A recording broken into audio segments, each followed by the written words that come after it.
Los Angeles is known for its graffiti, but it's also known for its soaring cost of housing and transportation, homelessness, and addiction. Even those that work two jobs sometimes can't make ends meet, and they depend on things like food banks to provide for their children and their families. HAELER is a graffiti writer born and raised in Los Angeles, and we made patches of his two-letter throwy, and the proceeds are going to be going to the Los Angeles Regional Food Bank, which is an organization that's been providing meals to the hungry since 1973, serving over 900,000 people in the LA area each month, primarily those of low income, children, and the homeless. 97% of their revenue goes directly into providing food for these people that are shit out of luck or children born into conditions outside of their control. 100% of our Patreon profits for the month of September will be going to the LA Regional Food Bank and for HAELER for helping us make this happen. All who donate via our Patreon will receive the HAELER patch, as well as access to our members-only episode library. We got interviews from XSM, Les, Sean Crawford, Law 29, and more. The link to our Patreon is in the description of this episode, our Instagram, and our website. For those of you who don't know what we're about and what we've been up to, in the last 3 months, we've donated 100% of our Patreon proceeds to Charlie, Hurt One, and most recently, Bat. We donated $5K to Bat to help him pay his legal fees that he otherwise would not have been able to do. And it's really nothing short of a blessing to be able to use this platform as a means for helping people in need who otherwise wouldn't get the help. We don't take it lightly. None of it will be possible with all those who signed up and donated over the past few months, and we just got to say immense thank you sincerely and peace to all of you. Enjoy the episode. All right, we're live, dude. Thank you so much for coming on the show cycle. It's a huge honor for us to have you here, and yeah, man, thank you. Well, thank you for inviting me. For sure, man, 100%. I was looking on your Instagram, and one thing that came up on my mind as soon as I lurked on it, from all your old photos of from the subways to the photos at the banks and all these like crazy stories and shit like that, was that the New York that you essentially came up in was a really totally different place from the New York that we're all living in right now.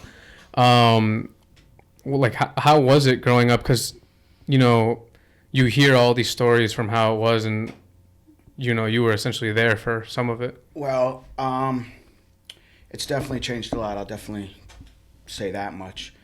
I actually grew up in Connecticut, but I'd been coming in and out of the city all my life. My dad had season tickets to Mets games all growing up, so we'd come down for the games, and I'd also hop the Metro North trains into the city to skate. Mm-hmm. I mean, pretty much what you've probably heard before is pretty much true. It was a lot more raw back then. It was dirtier, a whole lot more fun. Giuliani definitely fucked shit up. I mean, I remember pre-Giuliani and then post-Giuliani, and post-Giuliani things got a lot more difficult and less fun almost, just because the cost of doing things was more, Mm-hmm. The whole, like, you're getting put through the system for anything, the whole broken windows theory, Mm-hmm. where, you get caught with an open container, you're going right through the system, you get, caught taking a tag through the system. Before that, things were, a little bit more loose and wild, cops would be like, just get the fuck out of here. Mm-hmm. I remember when, Avenue A, B, and C were really dangerous. Now it's like Miami Beach down there. I remember when it was still kind of an open air drug market. You could still buy fucking drugs right on the corner of A.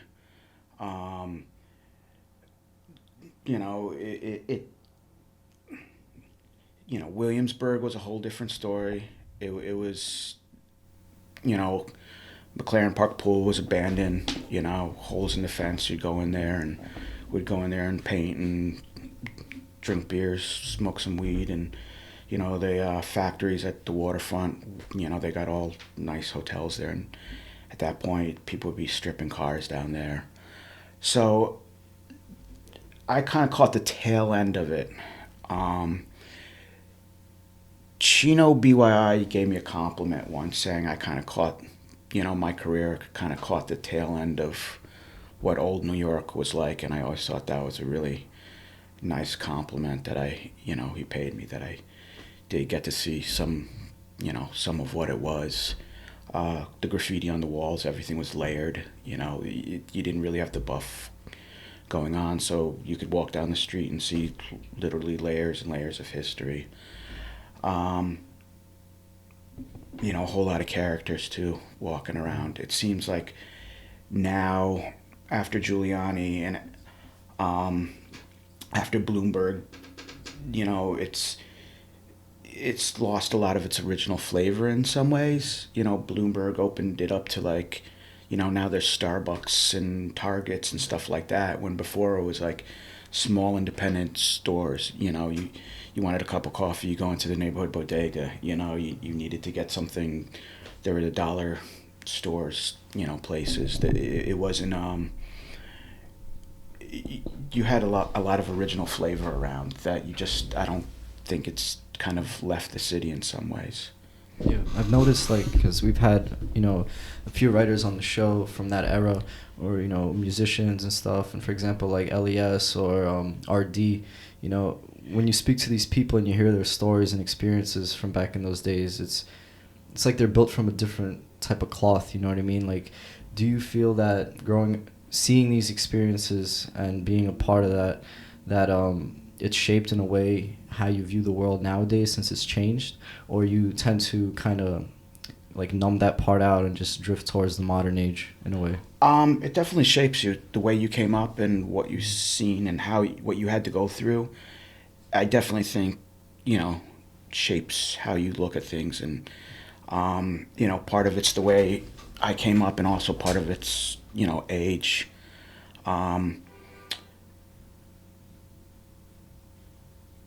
The way, back then, things are kind of blown out a lot right now. It's so easy to find information on anything.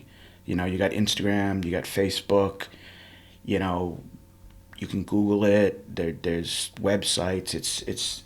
It's like anything you want to know about, you can find out about, almost instantaneously. It's all really easy to access. And when I was coming up, it wasn't like that. It was, you had to meet somebody or be shown something. You kind of had to be escorted into things by the people that knew or had the knowledge or wanted to bring you around or that kind of thing. So I think coming up, you had to, people use the term paying dues, but I definitely think that does apply. You know, I mean, now it seems like you can just, if you want to do something, you sit down and you can Google whatever it is. You can Google what I need to buy and what the proper shoes I need are, and what the proper product to have, and whether it's paint or skateboard wheels or whatever. It's just, you can go from beginner to looking like you know what you're doing, with very quickly, all you need is like, I'm assuming, let's say before YouTube era, before it was like all this Instagram stuff, it was like, even when I like started skating, it was like to see a video of people skating, you'd essentially have to buy the full length that they worked super hard on, and then you'd see what they wear, and then you see the spots they're skating, and then you see like what kind of skating they're doing, like. Whereas opposed to now, if you start skating, like, you don't have to wait until, like, let's say a DVS or like an America or whatever comes out with the videos. You could just go on Instagram and you will literally see what happens on a day-to-day basis. And like, for me, in my experience, it's kind of like numbed a lot of things to me. Like, it numbs my appreciation because you see it so much, and you see it in particular skating right now, or even graph or anything. It's like you see it at such a high level. It's stimulus overload. It's like overload. I'm kind of the same way. It's like I got to shut it off at some point, because it's like it gets almost confusing, like, who's really doing what. Because, you've seen like a little clip. Are these people really, are they doing it in their backyard, or are they going to go out and, are they doing it in the city, or we're, once again, paying dues? Can you just go film like a video part in your backyard now, and then you're instantaneously somebody. It's the feeling of discovery, I think, has disappeared a lot. It's I remember coming into the city and would literally have to walk around, look at the blocks and see the names and go, what's down this alley, what's around the back of this building. And the same with skating. We'd have to search out the spots. Now I think it's almost given away too easily, where I think you lose some of the character and charm.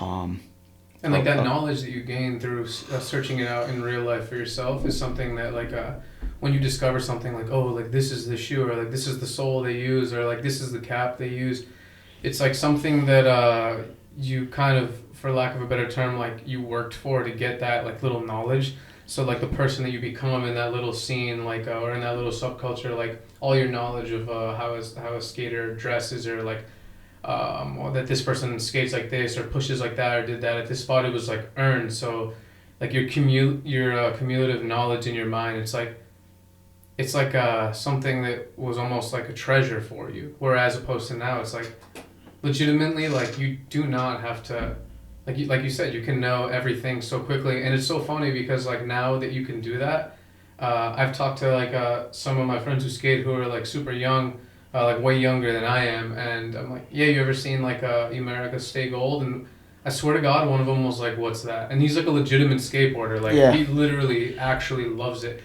Never mind shit like the old skateboarding, or like any of the old. No, the videos that you're talking about, we used to live with those for a while and watch it over and over and over again, and watch people's parts and dissect them and rewind and just watch it over and over. Things seem so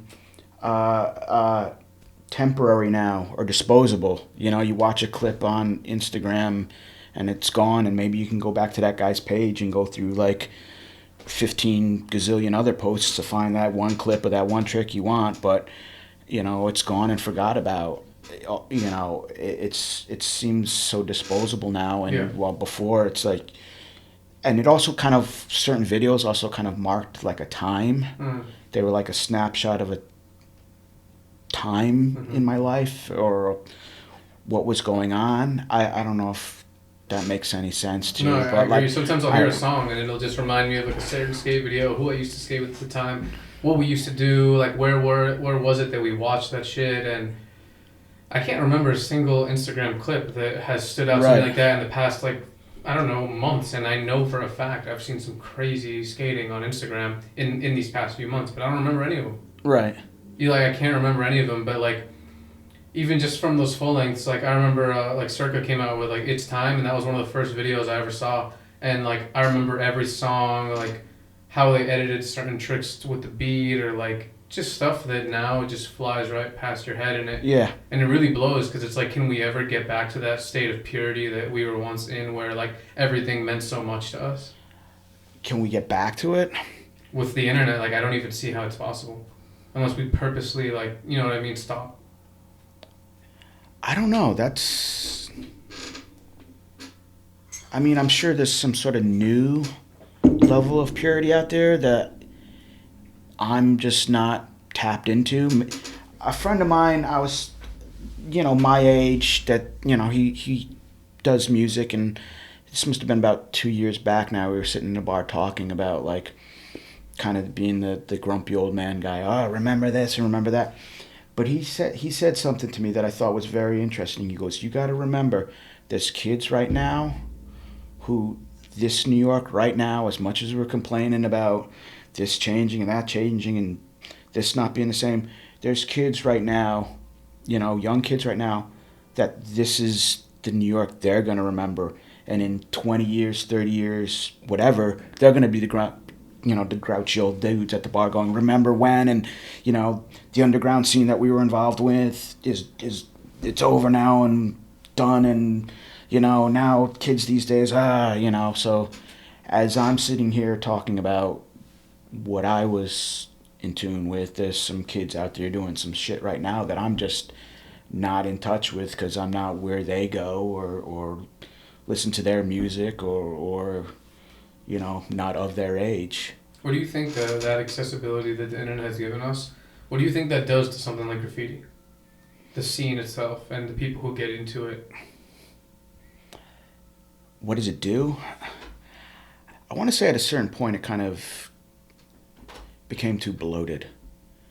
I think graffiti, unlike skateboarding where it's kind of good to kind of see what other people are doing, when you have something like graffiti that has a illegal element attached to it, giving away too much kind of gets to become dangerous. People having too much access to things, knowing where spots are. I just feel it was kind of better when things were kept, more secret, more low profile, it's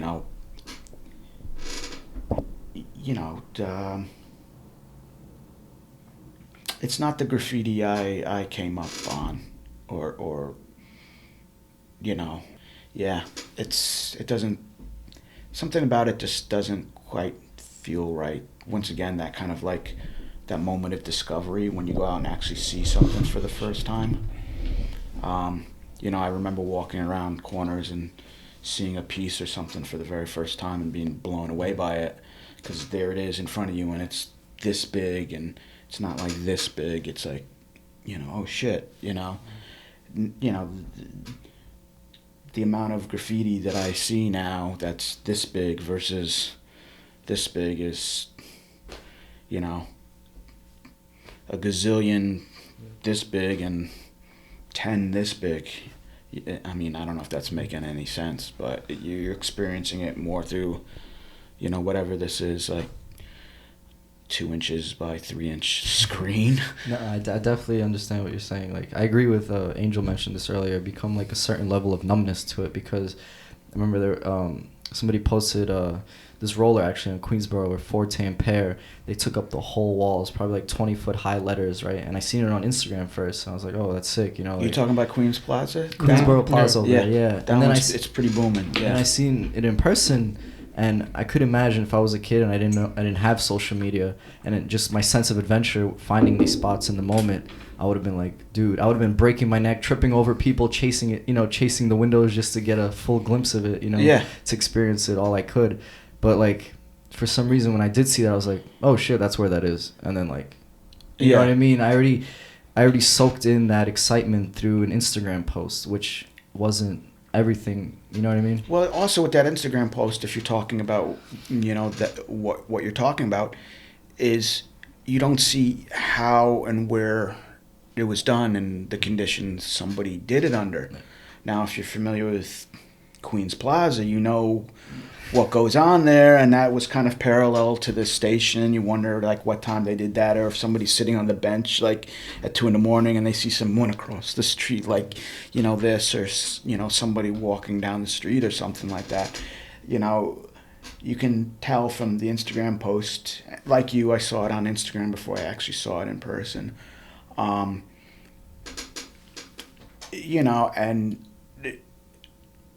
they don't have that like kind of like, oh yo, that's fucking crazy. They pulled that off, it's like on the sidewalk, walk around, like how did they get up on the building? It's almost like viewing a piece of art in person versus online. Like if you see like a Van Gogh in person, in my opinion, it has more of an effect on you than if you see it just online. And it's actually funny you guys talk about that spot in Queensboro Plaza, because I actually saw that only in person the first time. And I straight up like broke my neck when I saw it, because I take that route every day. Yeah. And then I'm just like going about my day, and then I just roll directly right past it, and I was like, damn.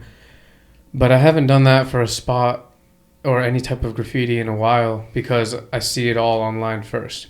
But more so than just like the accessibility of seeing it online, you talk about how pre the Trump development, it was like below 72nd Street was just a straight up wasteland, and I've seen a lot of photos of just straight barren wasteland. You'd think it was like someone just threw a nuclear bomb in that shit, and like, what do you think graph coming up in that like state of city, like what do you think that becomes as opposed to graph coming up and what it is now, where it's like I could walk around the LES or pretty much anywhere below 72nd Street with a ring on every finger, wearing like an all-white Nike suit at 1 in the morning or at you know, super late at night, any given day, and the chances of someone robbing me are pretty low. You know what I mean? Whereas then, I know it was not like that. Like if you just wore like a good polo piece, you'd have to be ready to.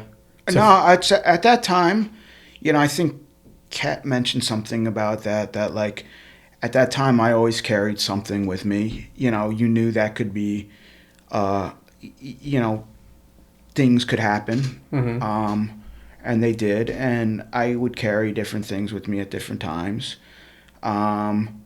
It was definitely a lot. It was more dangerous. What do you think that does to like the development of someone who's down to start writing? Because like I could be a straight up clown and be down to start writing now because well, there are a whole lot of clowns writing now. Yeah. Almost on some like back then it was almost like a Darwinian world. Like if you wrote and you were out in like these neighborhoods at night, like you're not just like you're somewhat live because you essentially have to be. You're not just a complete fool on your phone walking on the street, not even looking in front of you, because if you are, you're legitimately putting yourself in danger. You know what I mean? You got tested. There was definitely times I was places that I was like nervous, and like I'm kind of out of my element here. I better be real careful how and where I step because I don't want to bring too much attention to myself.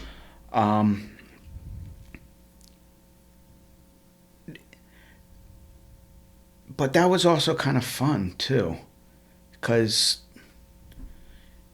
it got the adrenaline going, you know, and once again having to go explore to find things rather than to see it like on a computer screen or something like that.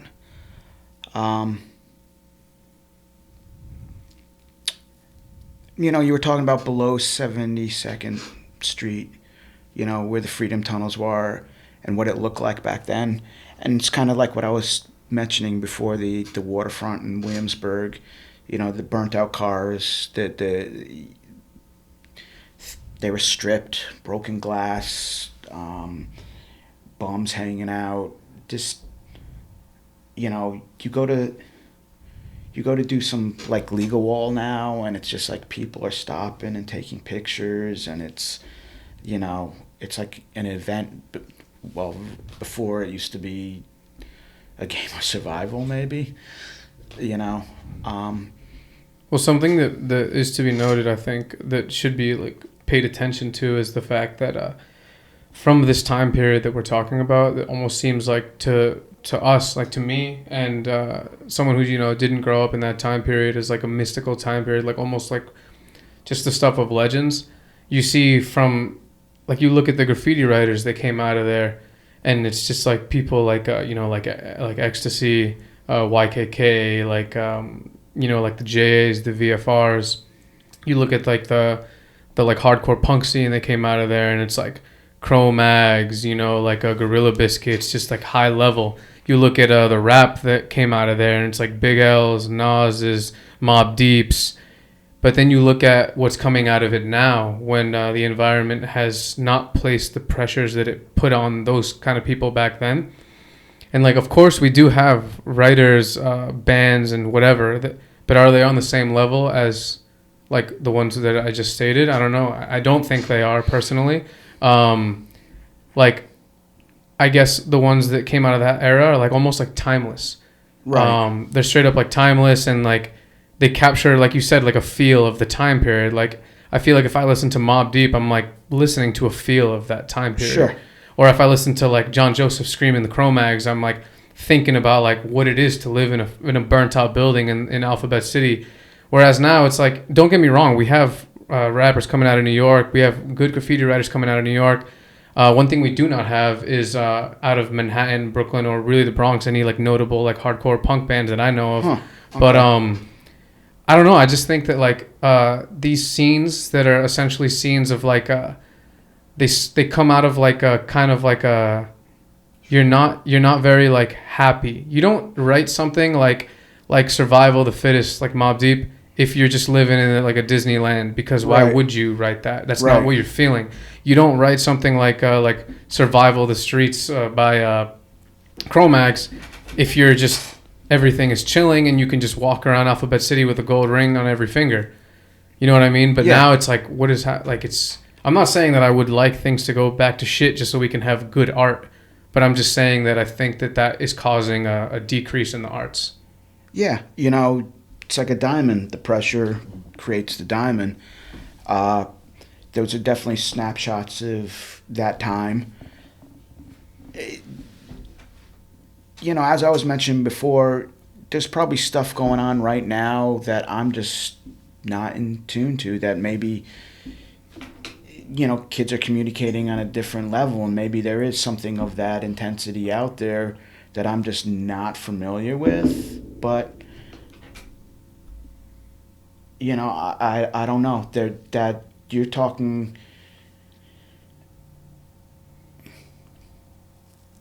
Okay, so you guys are younger than me. What do you guys find interesting about, what you named? What? I mean, I know why I like an Eric B and a Rakim. I know why I like. You mentioned Vifer. I know why I like Vifer. Mentioned Chromax. What is it for you guys that attracted you to that? Yeah. These are some of what you mentioned is more of my time frame in life, and I'm guessing you guys are maybe 15, 20 years younger than me or so. Why were you attracted to something like that, and how do you feel that, and how do you feel compared to what you're seeing now with current music? In my opinion, it's like I feel like things back then weren't so commercialized. I feel like people were doing things like these subcultures out of a sense of true, like genuine emotion, and like like he was talking about, like the struggle and like real life situations. You know what I mean? Nowadays, I feel like there's an overstimulation of everything. For example, I look at like my younger niece. She's 13 years old.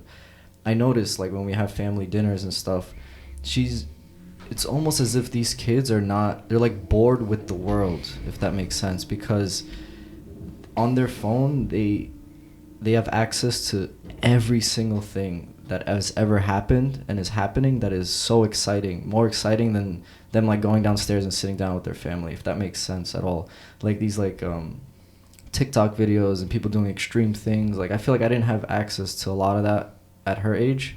I'm still young, but still I could imagine even at that generation, like people didn't really, they had to go out, going back to what we were talking about, like a sense of adventure and finding these things out, and like you said, pay your dues, and like finding, I think at that age she's at, it's crazy to say, it's like she's already experienced what the world is about. If I don't know, like she's seen it all, if that makes sense. Well, she's seen it all through a computer through a phone screen. that's Yeah. why there's so much depression going on, because in little kids, because they don't truly experience these things in real life situations. They just see it happening, Or maybe their view of it is skewed because of the way they're interacting with it. It's very interesting. Yeah, for me it was like like the time period that essentially you came up in, where with all those like artists that I just named and rambled on about, was like when I started discovering all that stuff, and I discovered it obviously like online or on CDs or in magazines or in interviews, but I discovered it all indirectly. I didn't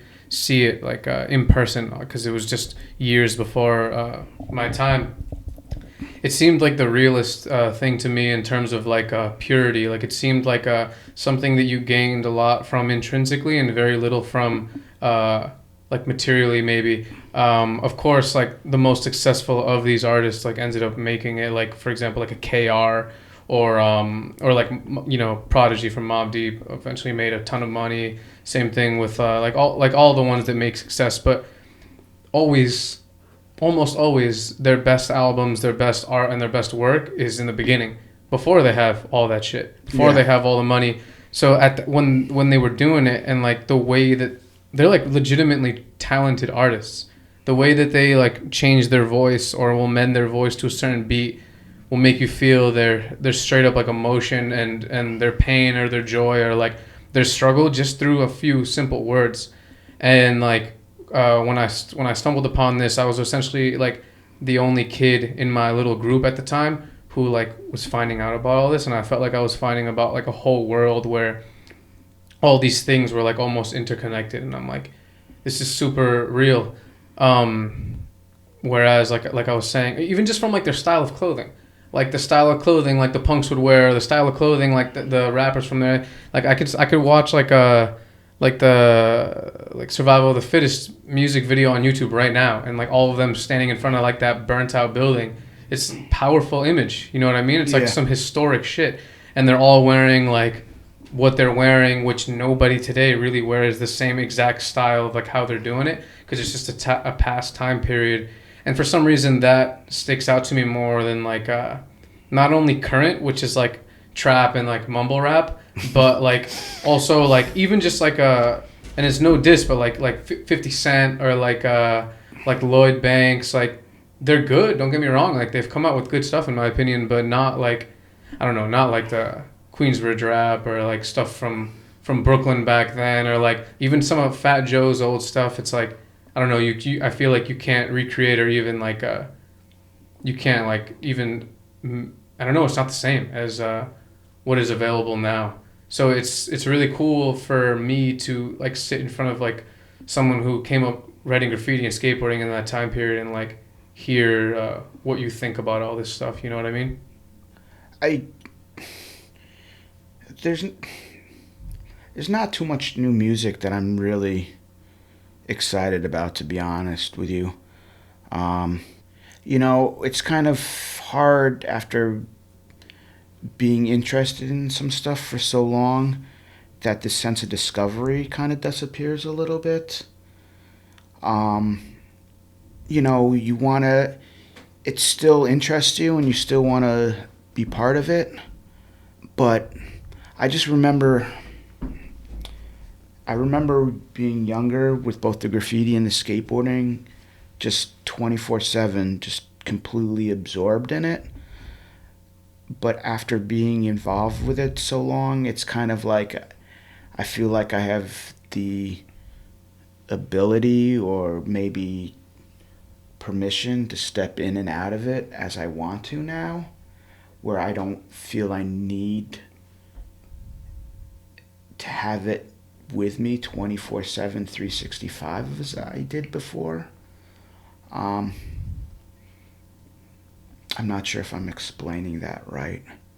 Yeah, no, I get what you're saying. It's making me think like, uh, there are some photos from like the '90s of you straight up like in Thrasher magazine, like popping a pretty boned ollie over some thing that's not easy to ollie over, or also like old images of you doing pieces in SF with people like Rhyme, and just like, painting with like just like a bunch of well-known writers, and also skating with a bunch of well-known writers. There's that photo of like Jamal Smith skating the banks, and you have like the piece behind it.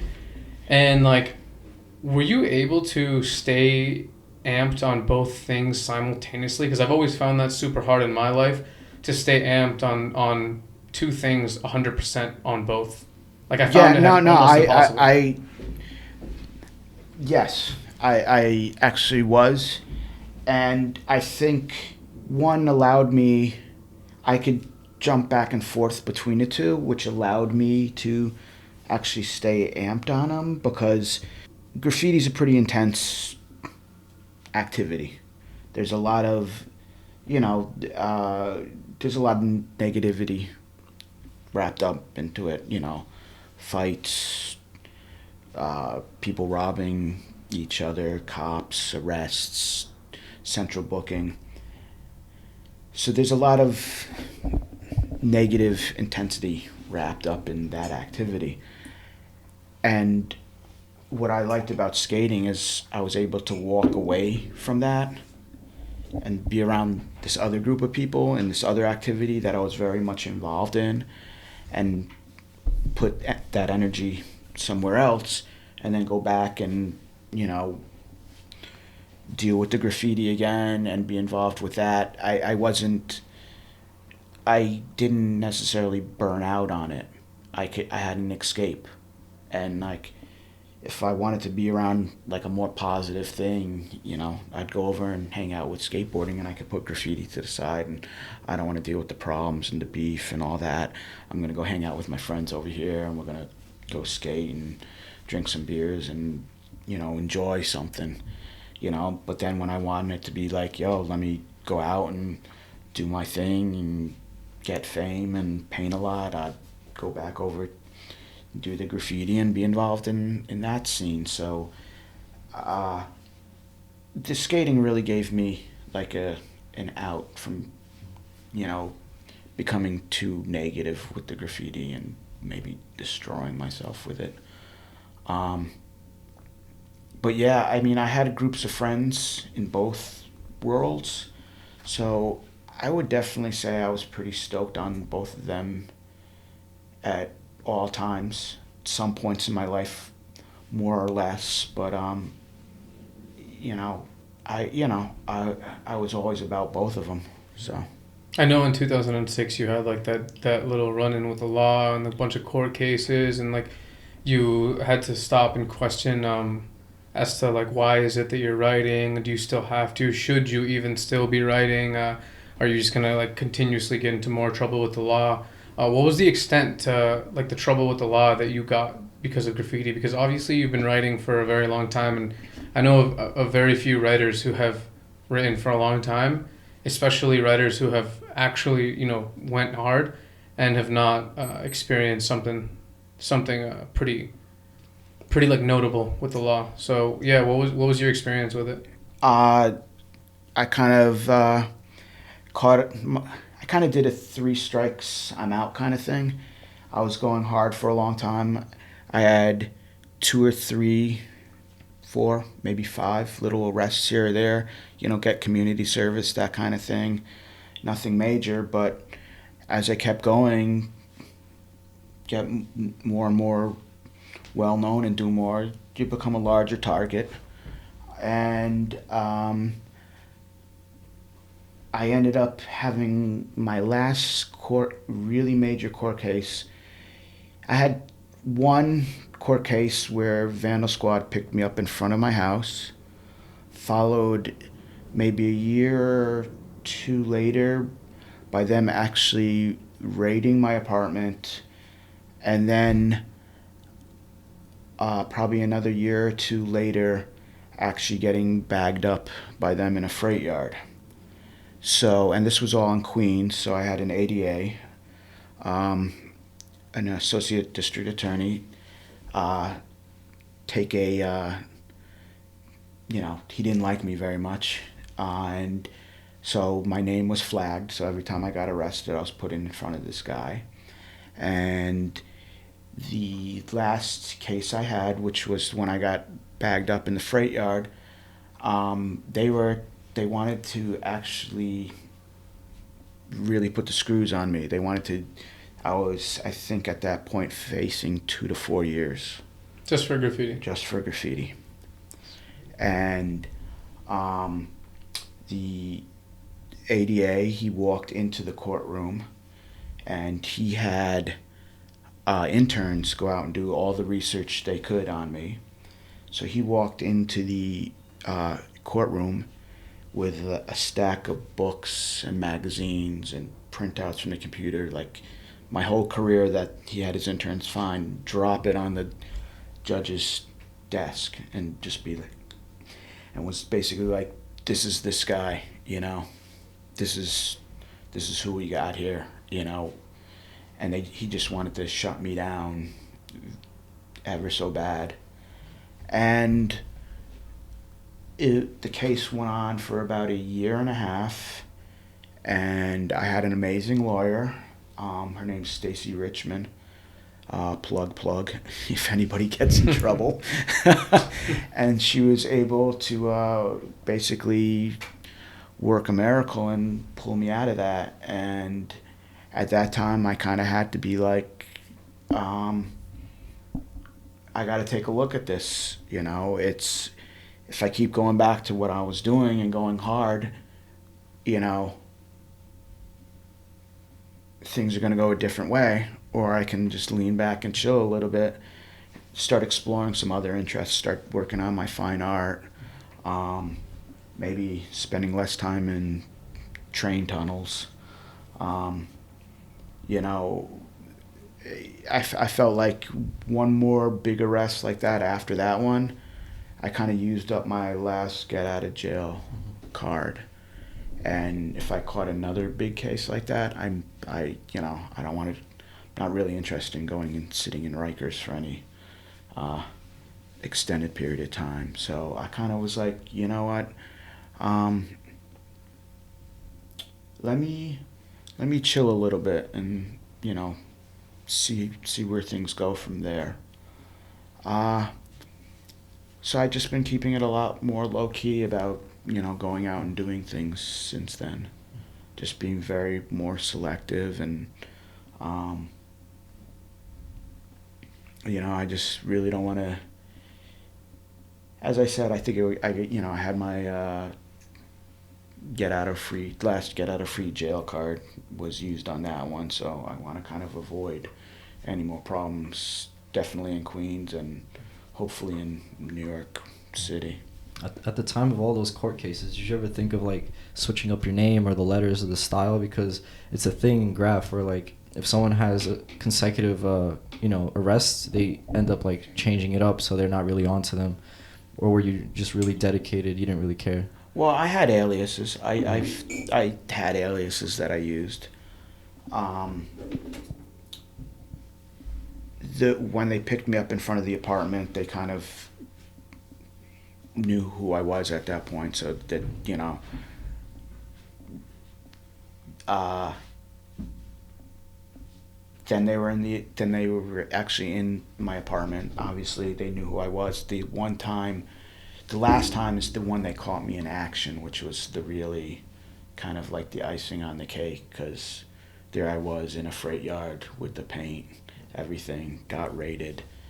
There was kind of like, it was kind of hard to deny that one, even if I was rocking some sort of alias or something. Yeah.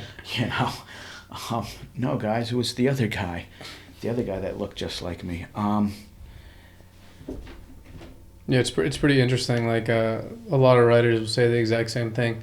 Once they reach like that age where you're not where you're not usually just out bombing every night and out doing that thing. There are some exceptions, but most of the people we've talked to who are at that age, like they kind of say the same thing, like that. Even if they do love it, like they try to avoid it. Some of them say like they're going out of their way to not paint, even though it's hard.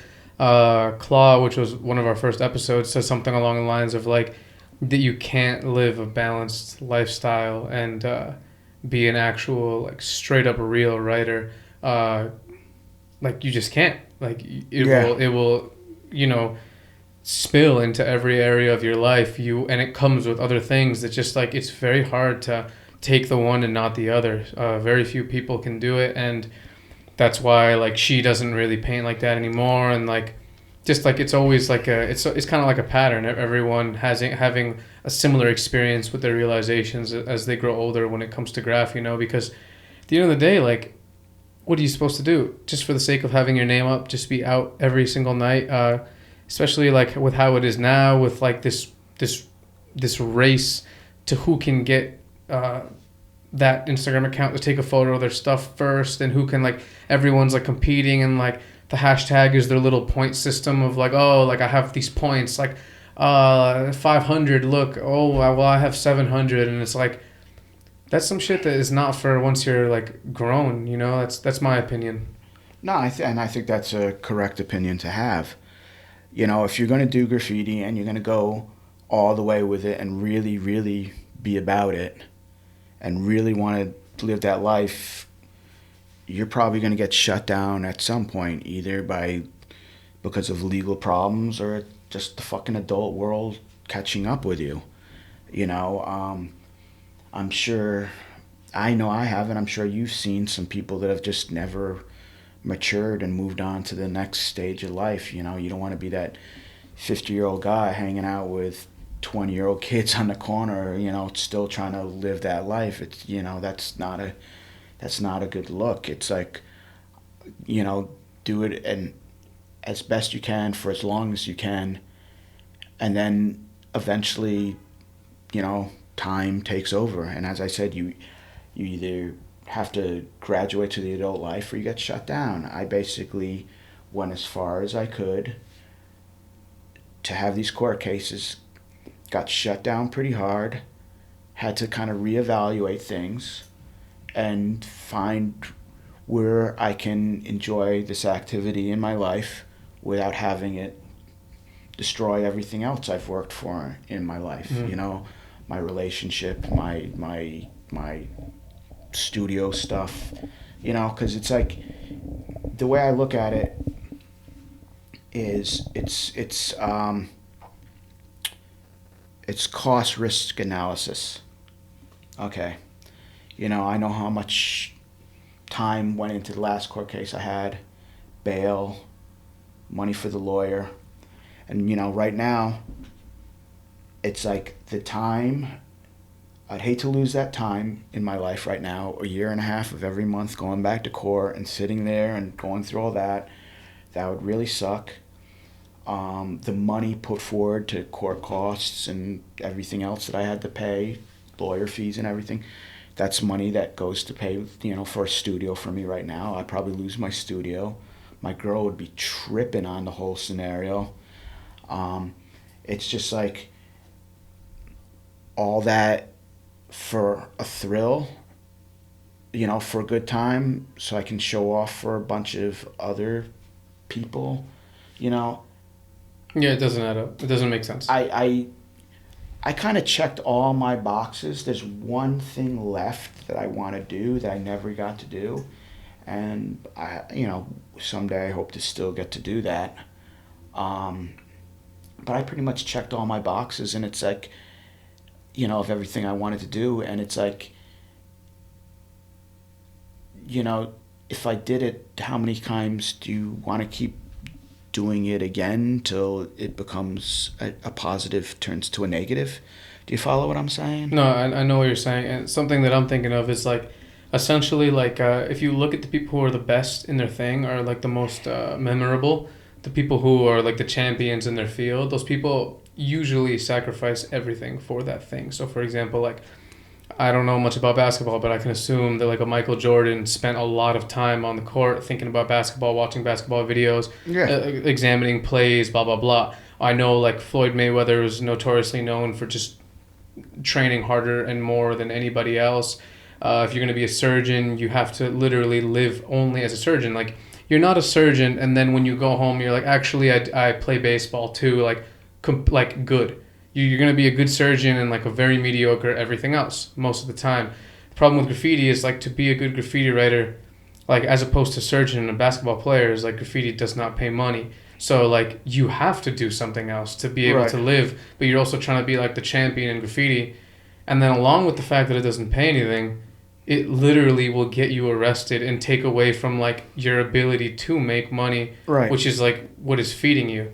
So it's like, I have honestly nothing but respect for the people who continue on, because they're doing it, they're sacrificing so much for something that's just purely like an intrinsic joy. So there's so much purity in that. But I also don't like point the finger and shun those who stop, because I can completely see where they're coming from as well. You know what I mean? It's a balancing act, it for a whole lot of years I would have to paint weekly, that I just was like, I didn't feel like I accomplished anything unless I went out and did a spot or did a piece or did something. It was literally a kind of a weekly thing for me. And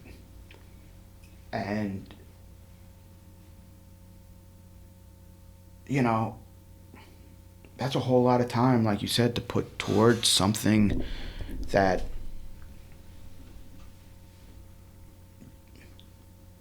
I don't know. It's kind of strange because it's like I got a lot out of it, but it also, in some ways, took a lot out of me.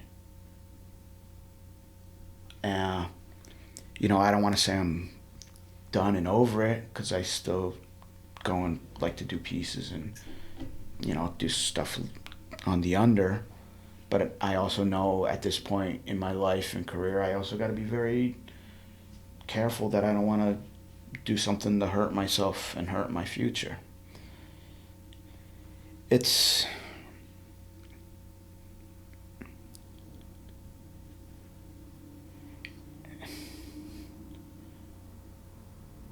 You know, and it's like...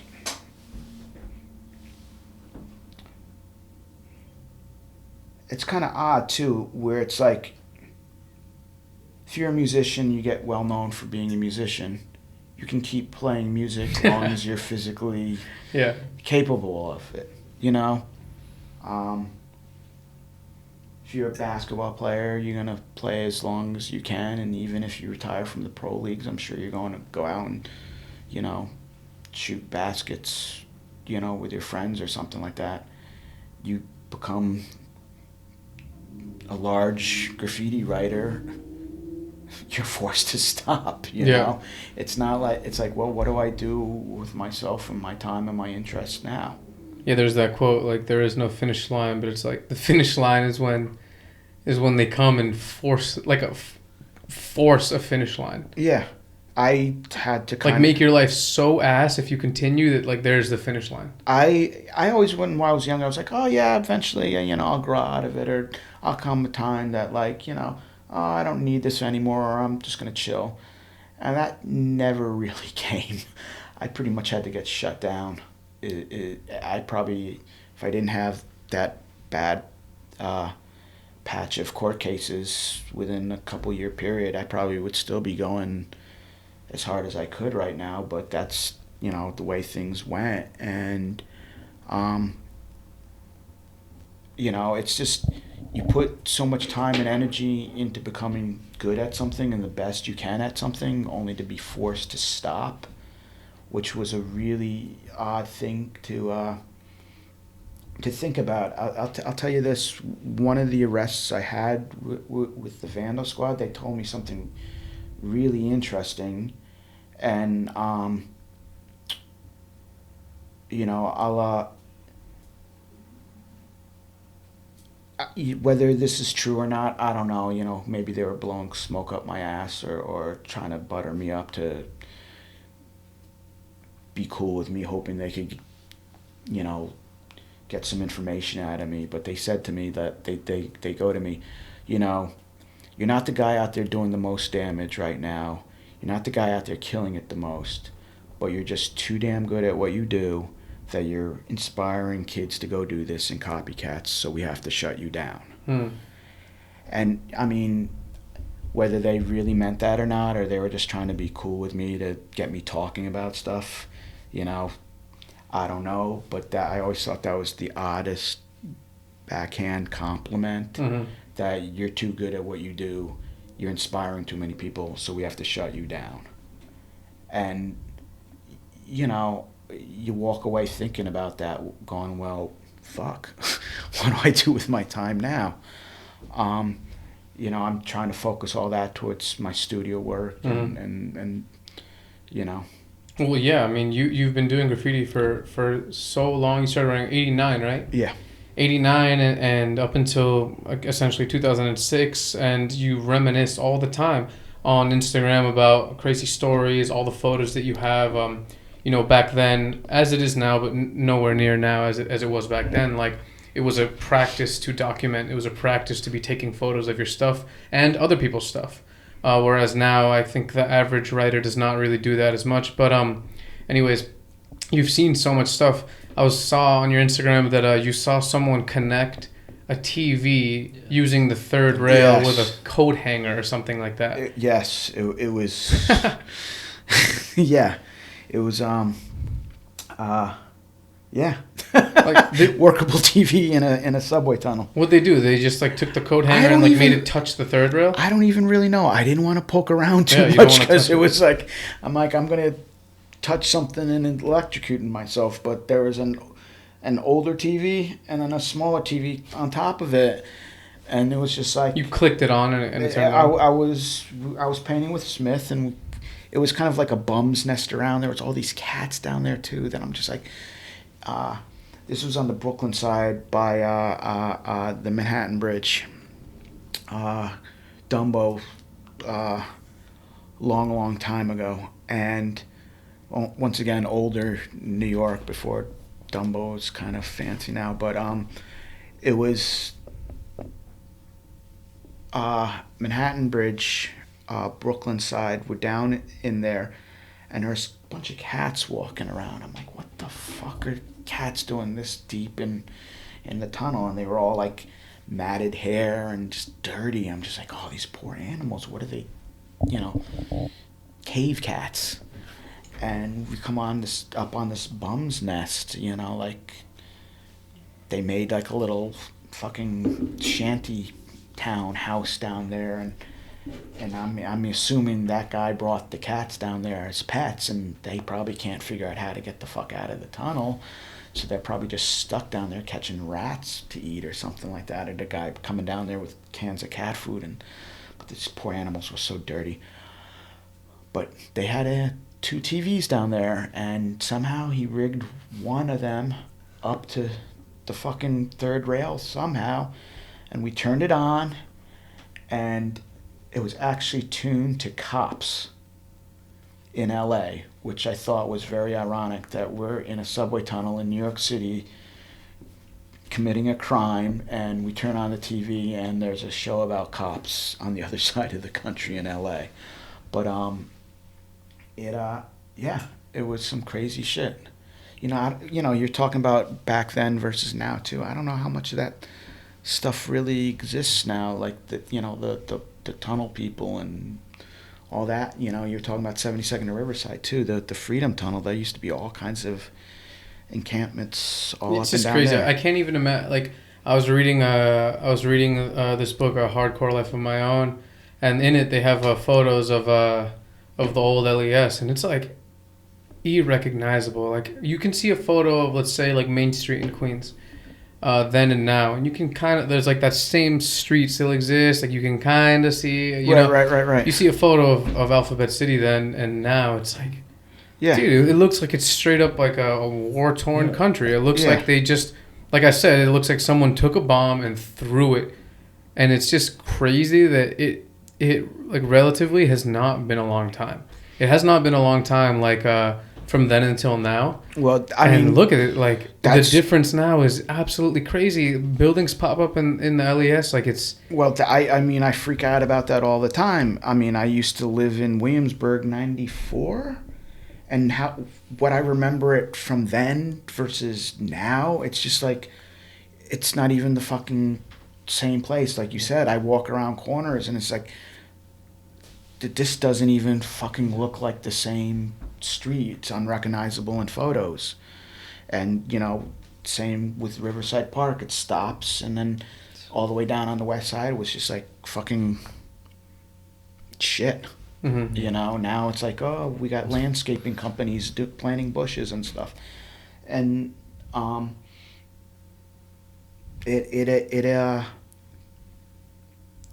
it's crazy how much time changes these things. Yeah, when we visited Ket's Museum of Graffiti in Florida, all the pictures of Martha Cooper that she took, of like the black and white pictures of all the kids playing around on broken down cars with no windows, playing games that they made up out of like, I don't know, like scrap material. It's like a life, but it's crazy to see the difference. Like how people take a picture and they put it, they're standing in the same street, side by side. It's like unrecognizable, And like he said, it wasn't even that long ago, which is even more bugged out, how change can happen so quickly with like willpower and money or whatever, Well, going back to what, the beginning of this, Giuliani, and then Bloomberg after that is what did it. One came in and wanted to put everybody through the system, and the other wanted to invite big business into the city and have Starbucks on every corner and 7-Eleven.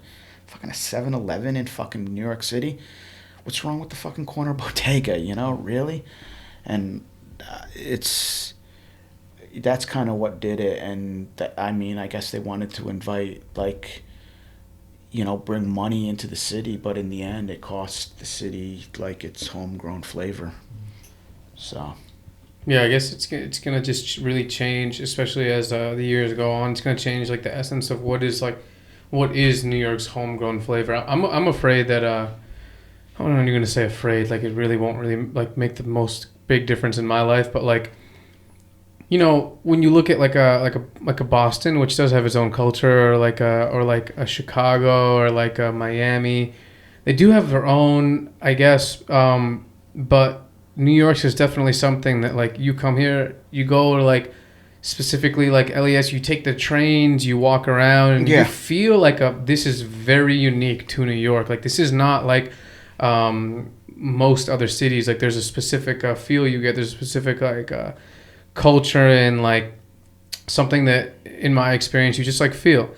And if it all becomes like one giant financial district of a bunch of glass buildings and 7-Elevens on the first floor of them, and it's just a carbon copy of every other city's financial district, it's like, well, damn, bro, like, what is it? What is anything at that point? I don't know how to really get across what I'm trying to say, but it's like you take away everything that made this unique and made people want to come here and brought about like so much art and so much culture and so much like subcultures and so much like, and you just take it away. You take it away for what? For money, yes, for like further development so more people can live here.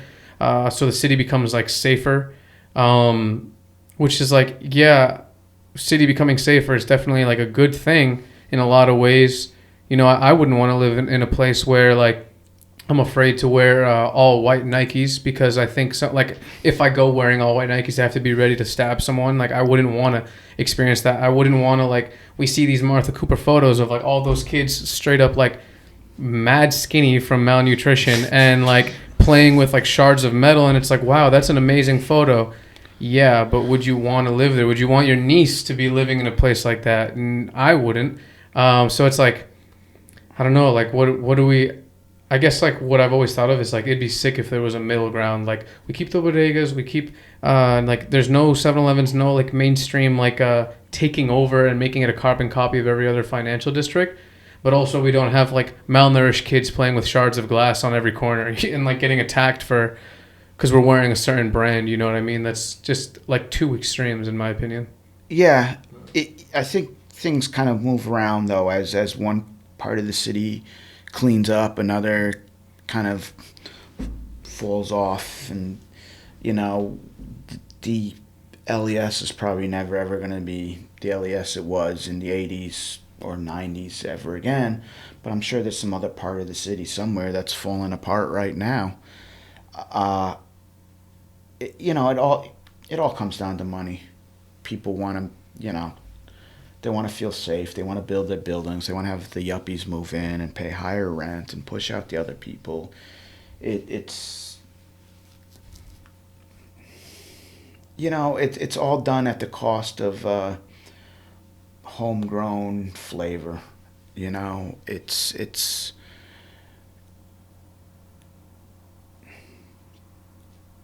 I don't think the people building their nice condominiums and I don't even think they understand what they're really doing to like The entirety. Yeah. Well, one thing that like I would like to do with this platform, this podcast that we're on right now, is like a lot of the artists and like these scenes of the past that still exist, but just like in a different way, they're getting pushed to the past. Like of course, people in the graffiti scene, people in the skateboarding scene, people in like hardcore punk scene, and they have respect for the past. And like if you don't, like you get essentially sunned. Like if you don't know what's up and all that stuff. So it breeds a culture of like having respect for the past, but a lot of it is left in the past, which I'm not saying that the past shouldn't be left alone, but it is like, I love having like people like you on here, or like people like Nove or people like Charlie, like share their stories and share their time period and all their thoughts and like how they've lived their lives, because it shines a light on something that I like has impacted my life so much that I just don't want it to be forgotten so easily. And I grew up reading a lot of interviews. Whenever an interview would come out on like 12 ounce, or if I got like I had the subscription to Thrasher, and I would read literally every line, and I like would get influenced by it so much. Like there was a picture of like Lizard King front nose sliding down like Hollywood High, and he has like skull candies on, Yeah. and like and he's just doing the craziest front nose, and like in the interview he's talking about how like he just got like a huge tattoo, and the dude told, like the tattoo artist told him, like, you know, keep it fresh, clean it, put cream, and he's just like, you know, classic like death wish, fuck you, like I'm not doing that, and I'm just gonna front nose down this, and if I fall it's gonna get like Wrecked, wrecked. And he's wearing like these skull candy headphones that are not like they're not good for skating, and like they're gonna like I'm talking, you know, Yeah, I know the photo you're talking about. they're just gonna fall off. Like, and I remember being younger, and I'm like, that was so sick. I'm gonna get skull candies right now. And like I went to the skate shop. They used to sell like skull candies at the skate shops, and I'm like, I got a pair of thing, and I'm like, I'm gonna go like ollie a 6 there and pretend that I'm Lizard King. And it just like caused my ripe young self so much joy. And aside from just skating, like all these interviews and all of these things like had such an impact on my life that I would like to, you know, like keep that tradition going. A lot of these interviews are like, they're done. Like there's not a culture. I feel like then there was a culture of these interviews. Right. You would read them on 12 ounce. You'd read them on like forums. Thrasher would come out, or even online, like all these things. Then because I swear to God, it's like because of Instagram, specifically Instagram, like not just the internet, like Instagram specifically, all that's been like watered down. I think that it's cool that now that like podcasts are becoming more of a thing, it's so much more exciting, in my opinion, to hear someone speak on it. Right. And also like speak on it in depth. You can't speak like that in depth in like a written interview. What someone's gonna read a page like this, you know what I mean? And there's like a culture, I guess, behind, or like an unwritten rule almost behind like the podcast, that you're gonna just be like yourself. Whereas like some of the interviews would be like very like, you know, they wouldn't answer the question. Like especially with graffiti, some of them would be like, yo, Hong, like what makes you want to write? And they'd be like, next question, or some shit like that. You know what I mean? Like, so I don't know. It's like it makes me happy that like I said, people like you, Nove, Charlie, like all these people like just give us the opportunity. Like who are we? Essentially like nobodies, and give us the opportunity to like. I wouldn't say nobodies. You're doing something, so now you are somebody. Yeah, I mean, thanks to people like you. You know what I mean? Like no one would give us a validation if it wasn't for like someone like CH coming and helping us out, someone like Nove coming and helping us out. They'd be like if I was to hit up a random dude and be like, yo, want to come on the show that has like nobodies have been on it, I'm not gonna get a response. So I really, really appreciate the people who, especially in the beginning, like when we had no followers or no nothing, helped us out, because now kids around the world can listen to like people like you speak, and like especially I like when they're from that past era, because they have like wisdom gained throughout the ages. Because a lot of the times the interviews will be not very positively influential to like a 14, 13-year-old who's going to read it and straight up like do exactly what it says. Like they're going to do exactly what it says, start dressing like that dude, or like they want to recreate those stories. But then when you hear like a cat say like, yeah, I did that. I like used to straight up carry a gun to paint. That was whack. And that was like straight up like low key, like almost ruined my life. Don't do it. Yeah. It gives it, and like all these writers saying the same thing, it gives it like a different flavor. Like I feel like when I was way younger reading all these interviews, all of them were like essentially like do that, like drop out, give up everything, and like do this one thing, and like give the finger to everything else. You know what I'm saying? Well, there's a positive and negative to everything in life, and I think you always got to remember that, you know. Some things good, some things bad, and some things are bad to turn good, and some things that are good turn bad. You know, I don't know if that really made any sense. But, you know, I don't know if I conveyed what I was trying to say. But,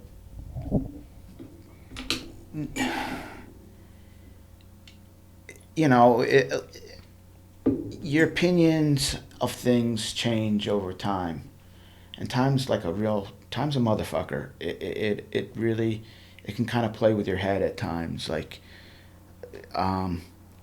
seeing how much time has passed and seeing how much time you have left, and trying to put yourself back in a headspace you were 20 years ago and trying to project where your head is going to be 20 years in the future. It's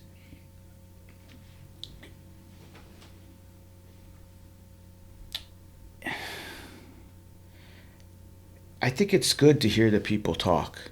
You know, interviews, like, you know, podcasts I think are going to be a nice time capsule. You know, sometimes I don't know if I like watching documentaries. I always like good stories. You know, I'm a sucker for a good story. And when I say a good story, you know, a true story. Like, oh shit, that really happened? No shit. And this is gonna probably sound a little corny, but do you know Ken Burns, who does all those PBS documentaries? No, I don't. Okay, this guy Ken Burns, and he does all these kind of documentaries for PBS. He did a whole series on baseball that I watched 2 or 3 times, and did something on the national parks and the Civil War. Anyway, he always breaks out, like, he has people read letters that people wrote back then, just like describing, you know, some husband writing, you know, some guy in the Civil War is writing his wife back home about what he's seeing and everything like that. And I always go, what the fuck is going to happen in the future? Because there was all this information written down and exchanged in letters. Well, now it's like a phone call. You know, it's like, oh, you know, honey, I'm at war. Pick up the phone and talk to your wife. All that correspondence it's just gone. All the descriptive language, all the, you know, what they saw. And I've always been like, well, when you make a documentary 50 years in the future, where's the information coming from? Where's all the people speaking in their own voices coming from? Where's the authentic voice? Not the voice of the person doing the documentary saying, this is what I think, or this is what I feel, or this is my conclusion on this. Where's the authentic voice of the person or the event, or the person that was at the event? Where is their voice talking? And, you know, if we got podcasts right now, long as they're documented and, you know, put somewhere, you know, 50 years in the future, 100 years in the future, people are going to flip back through, and now they're going to see people actually talking in their own words and in their own language and see all that. You know, I think there's probably a gap there in, you know, pre-internet, when it was maybe harder to have that, you know, people weren't writing letters as much. There wasn't that much. I don't think there's maybe a lot of first-person self-documentation. It's so crazy, like, how writing a letter is essentially like sending a text message. Like, say the text message and the letter are the same length. Yeah. It's like essentially you're doing the same thing, but a letter means so much more. Like, I remember, like you know, it's like if you have like issues with a girl that, like, you don't want to have issues with, and, like, I don't think to like, if I'm trying to make a serious impact, I'm not going to be like, the text is the way to go, like the letter is the way to go. And, like, even if someone, like, I remember my friend, he went to, like, the military of forever ago, and he sends me like a letter, and, like, I read this shit, and, like, if he were to send me a text, even if it was the exact same thing, I don't know, it doesn't convey the same thing. Like, it took, like, almost like more effort to write the letter. Even if it didn't, like, it feels like it did. You read it, and it's like a physical thing. You see tactile. The paper. You hold it. You like, you this have is a it in gift. Your hand. You open it up, look at it. You know, fold it back.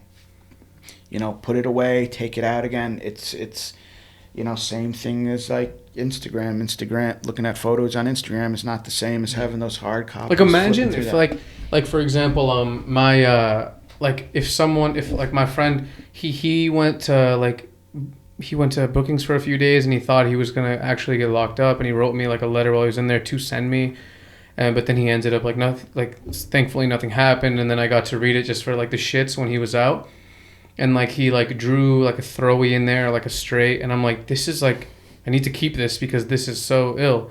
Or if someone were to send you, like say you knew someone who you couldn't see very often, and they send you like a piece of paper, on the top they like taped a photo that they actually took, and it's like printed on it now. Yeah. But they just taped it, and then the bottom, that'd be like something that you would never want to throw away. Yeah, Whereas a text, you will delete it in a second. Even if it has like the same image and the same words, you'll just delete it in a second. I hold on to a lot of stuff like that. I still have some, old letters from friends, girlfriends and otherwise. I still have postcards people sent me. I hold on to a lot of that stuff.